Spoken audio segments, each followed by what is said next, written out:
Can Newcastle United surprise us at Chelsea? Can they score a goal from open play? But most importantly, can I make it to Stamford Bridge from Newcastle in less than 7 hours there and back? What you're asking can't be done. You're going to find out on what is probably one of the most frantic match vlogs I've ever done. The Chelsea match vlog's coming up, Newcastle fans, so do us a favour and make sure you stick around.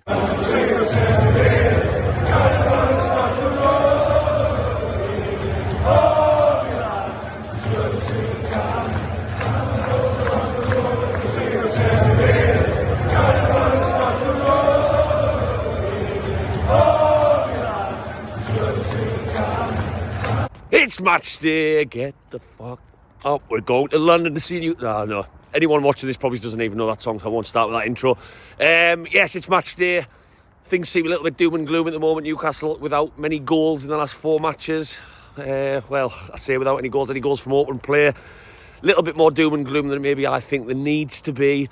But we've got a very, very difficult game on our hands today. Very, very difficult to say the very least. Stamford Bridge, Chelsea, new team under Mr. Maresca. They've got the best squad probably in the world. I know that's a big statement to make when you've got the likes of Man City and whatnot, but I looked at who was on their bench in their last match against Liverpool and it was mental.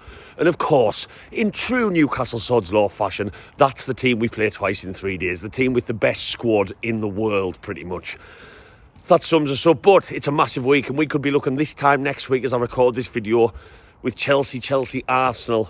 There being some serious Newcastle doom and gloom. I'm not being pessimistic in saying that's the case, but part of my brain thinks if Newcastle were to lose to Chelsea twice and to Arsenal, one of the best teams in the league, 18 goals and 5 assists. No, I wasn't just making that up. You did hear correctly. 18 goals and 5 assists in 14 league home matches. That is an insane, that's an unhuman Premier League statistic. So we know it's going to be all eyes on him, but then you look across the park, they've got Madueke, they've got Jackson, who make up your own mind on him, he's a little bit better. But down to a local Wetherspoons before I head over to the airport. So I'm doing London in a day, and when I say it's going to be tight, it is going to be tight, to the point where we are pretty much going to land at Stamford Bridge, getting off the plane at Heathrow for kick-off.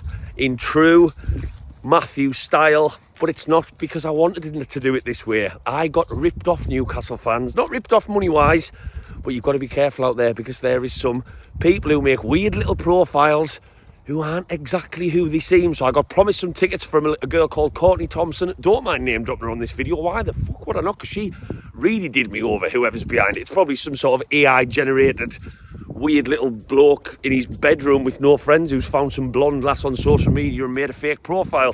She promised me 2 cheaper train tickets, 100 quid return from Newcastle to London to get there for the game in lovely time, and 1 match ticket as well.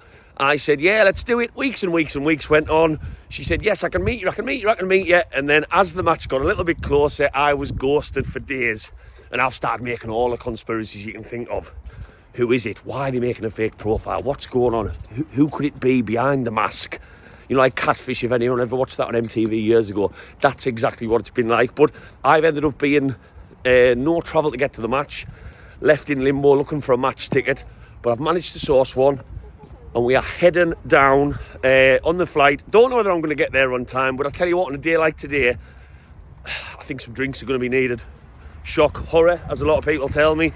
I think some beverages are going to be needed. I think I'm going to kill myself in recording this video. But let's get into spoons. Let's get this match day started. And fingers crossed I can get there just about on time. And let's hope that it's worth it. The things you do support your football club. However, Eddie Howe's goal scoring lacking. Max Kinney. Just arrived at the airport, just smashed the Spoons breakfast in and a couple of cheeky pints. By the way, Smirnoff mango and passion fruit flavour vodka with orange juice is my new go-to drink. By the way, there's another part of that story about Courtney Thompson, the ghost girl that doesn't exist, ripped me off, that was really weird. I put a post on my Black and White Banter Facebook page making a joke about being ripped off by a girl who was uploading selfies when she was ignoring us. I keep saying ripped off, she didn't take any money. She commented on it with laughing faces.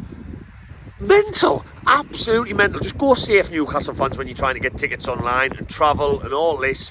There is some dodgy people who are probably AI generated out there. Anyway, let's get inside. There's an hour till the flight. Don't know whether I'm going to make kick-off. Quick airport pint, because if you don't come to the airport and get a beer, who are you and what are you doing? And let's get amongst it. The last ones to get on the plane.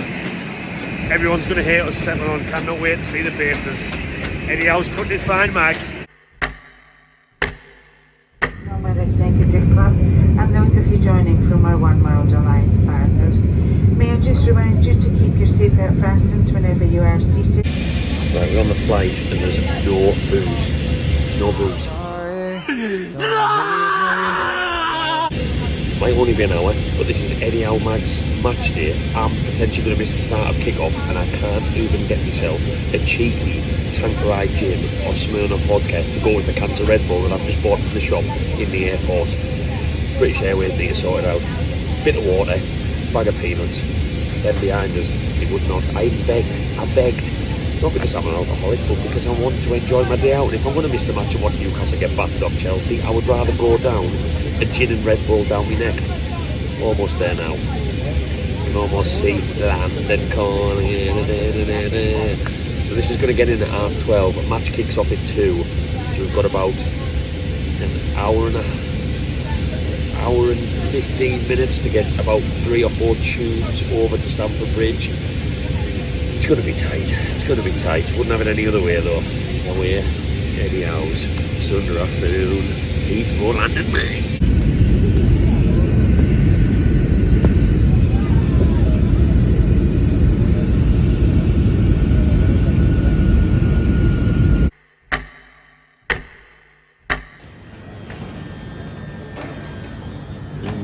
Right, I'm on train 1 of about 2 or 3. Just landed, just ran through in true Home Alone style, ran through the airport. But look, team news has just come in as I've got on this Heathrow Express.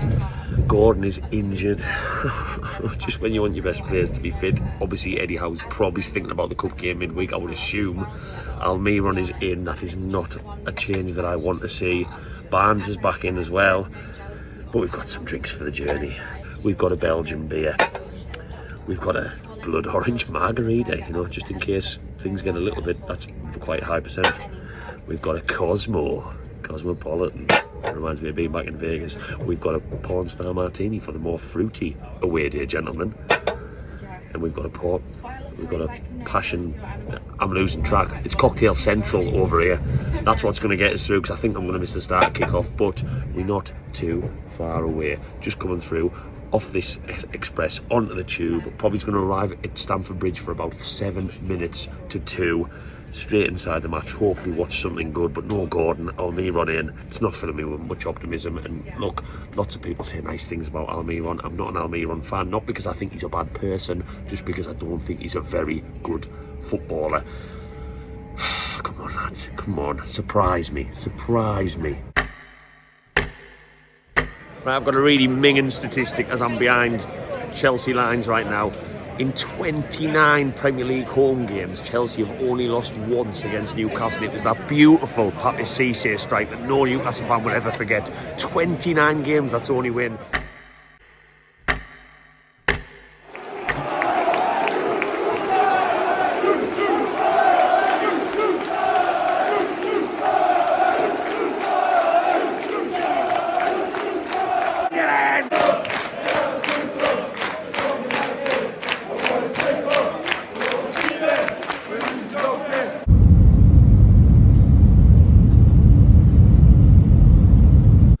And just like that, it's now 7:45. I am back in the house. Probably not the best choice of colours to change into my comfy clothes after a Greggs sausage roll at Newcastle Airport. And before I get into the football stuff, I just want to say, I think I've broken some sort of record there. There are not many Newcastle fans who would have even dared make that journey that I was sort of forced to make. But my God, I left Newcastle at 11:30 and made it back into Newcastle for like 7. Chelsea away, done and dusted in what was about 6.5, 7 hours. Absolutely insane. I would do it again now that I know it's doable. But my God, it was stressful along the way, but the random cocktails helped. Look, I couldn't stay to the end. That's why there was no match footage of the players coming over like I like to get clapping. Look, we didn't expect to win that football match. Am I disappointed? Of course I am, because that's now no win for Newcastle in 5 matches. But I've come away from that a little bit philosophical, looking at the two teams, if I'm being honest with you. I look at this Chelsea side that we were playing, who, by the way, you know, they were the massive favourites today. We made a better account of ourselves than I expected to. We did have chances, and I'll touch on them in a second. But that Chelsea midfield had clear number sixes, clear holding midfielders, and clear attacking midfielders. I am not going to say the same lines or try and avoid it that I've been saying on lots of videos now, but I'm going to keep saying it because I think it runs deep.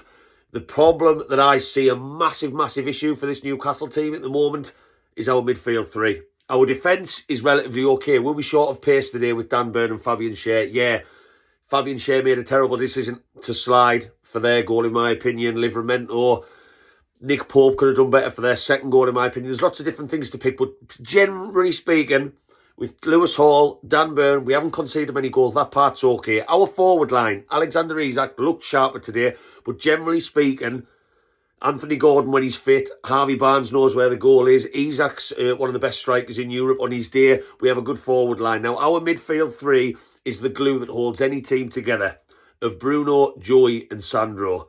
And for me, it's not working. And I was worried going into this season when Tonali came back from his ban that it wouldn't work. And all I am seeing is the same of the same of the same. Look, Tonali, I keep saying he shouldn't be the one being sacrificed. Were we all frustrated to see him get subbed for Longstaff today? Of course. But I think there's also a bit of realism creeps in for me that we also need to see a little bit more from Tonali. Does he like playing on that right side role? No. Does he realistically want to be getting more involved? Yes. But I don't think he offered us too much today. And I would say Bruno was marginally better in terms of getting involved and putting himself about when the going got a little bit tough at times. It's Stamford Bridge. Look, I just think Eddie Howe needs to change something. I've seen the mass hysteria on social media in us defeat. That's what I'm sick of with our fan base at the moment. I don't hear as much of it in the stands, but a defeat now seems worst case scenario more than I've ever known in my lifetime. And that's through the Steve Bruce days. That's through the Steve McLaren days. That's through the John Carver days. Some really, really dire times. I feel like one win, one loss now, because we've had that taste of Champions League and because we're on this new project, and it is the worst. And look, I'm not going to say that that one goal in 5 matches from open play is good. I'm not going to say that no wins in our last 5 is good. But I saw a performance today where we did create chances. Alexander Isak, look, you might be stressing about Champions League and not wanting to sign a new contract, but you have to make better decisions when you go around the goalkeeper in that scenario. There's a clear pass, and that one's going to haunt me going to bed tonight. We did have chances. We did have spells. We started awful. Really, really bad. Palmer's goal was offside, thankfully. But then we had our moments. There was no level of control in that game. But for the neutral, I don't think it was ever a steady football match. It was quite back and forth. Does that suit you away from home? Yes and no. We never took chances when we had them today, and Chelsea probably had the better of it. But we expected them to. I did. We've got them again on Wednesday. Hopefully we've learned something. But that squad that they have is ridiculous. But I'm going to go back to that midfield. I think that Bruno is being centralised. He's captain. We know Eddie Howe has his favourites as a manager. But what I'm worried about is that Tonali is going to continue to not be utilised for the player that he is whilst he's playing on the right of that three.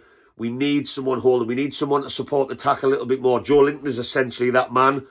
And I'm not sure at times he is the linchpin from central to forward.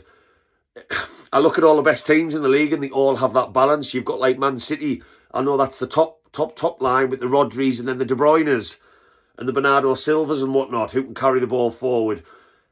I just think it's too predictable to play against as a midfield three. We have a very, very good squad. Botman's to come back, and I cannot wait for that. Callum Wilson's to come back sometime eventually.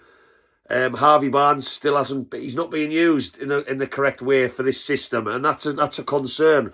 But that midfield three needs sorting, and I'm not saying it's going to solve all of our problems because we are looking a little bit lacklustre still in front of goal, but that's the part I think that will come. In this current system, I don't see much changing in terms of us offering much in that final third and really controlling games like this Eddie Howe system can. There is a strong argument, and it's something I would probably look to do a video on later in the week, although it's a busy week, that this team is not suited to the possession style that Eddie Howe loves to play. And again, that's a concern. I look at defenders, maybe not the best at passing out from the back. I look at a midfield like Joe Linton, Bruno and Tonali, who do want to release the ball quickly. They don't want to slow things down. And then you've got a forward line suited to a counter-attacking style as well. Harvey Barnes, without a doubt. Anthony Gordon can carry when the going is getting tough. Alexander Isak wants a ball over the top. Jacob Murphy's got pace. Almiron, as much as it was frustrating to see him in the side today, he's got pace. I don't know whether that transfer window is now slowly coming to bite us a little bit, that we haven't added the players that maybe Howe wanted and the backroom team wanted. We are not the level of players that suit the system. And that's where Eddie Howe comes in. I have full faith that Eddie Howe will trial things. He will be obsessing over this when he gets in tonight over a glass of red wine with his missus, and he will not be sleeping pretty. We've got a quick turnaround for Chelsea on Wednesday, then Arsenal on Saturday. Look, I went down there not expecting much. Did I see a better performance? Yes. Do I think there's been a bit of an overreaction in our fan base in the aftermath from what I can see on social media? Yes. But I'm worried about where things could be in a week. Chelsea, Arsenal is not 3 fixtures in 7 days that any team in the Premier League or in Europe wants. One of the best squads in the world in Chelsea, and then Arsenal, who, you know, are a much, much better side than us, let's face it. As much as we don't want to see it, after all the pitter-patter since we played them last season for that disallowed goal on their fan base ever since. They are. And if we don't get anything from all 3 matches, that means we are without a win in 6, I believe, in the league, and we out the Carabao Cup. That's a very, very bad month of October going into November. And then the matches, you could argue, get a little bit easier. But until, I think now, looking at this midfield 3, there is too much the same of the same. Does Joe Willock come in? Does Lewis Miley come back in? Does he switch his system? I think he needs to. Because Bruno Tonali, Joe Linton might start to gel, but I'm seeing too much the same of the same. We put up a good fight today. Small margins in football. Chelsea took their chances. Cole Palmer did what we all expected Cole Palmer to do. Commentator's curse from me on that one. And then Alexander Isak and a couple of others just missed little. I'd say his was more than a half chance in and around their box. We live to fight another day, Newcastle fans. On to Chelsea on Wednesday, where we need a massive, massive under-the-lights atmosphere like we know St James's Park can generate. None of this cup atmosphere, family day out shite. That's not going to get us over the line in a match like that. Because for me, the cups are still our biggest matches of the season. Hope you've liked this ride along with us today, Newcastle fans. If you have, drop us a little like, drop us a little follow and subscribe. Chelsea away, London away days can be done in less than 8 hours. Who knew? Hope you enjoyed coming with us. And as always, keep the faith. How are you, lads?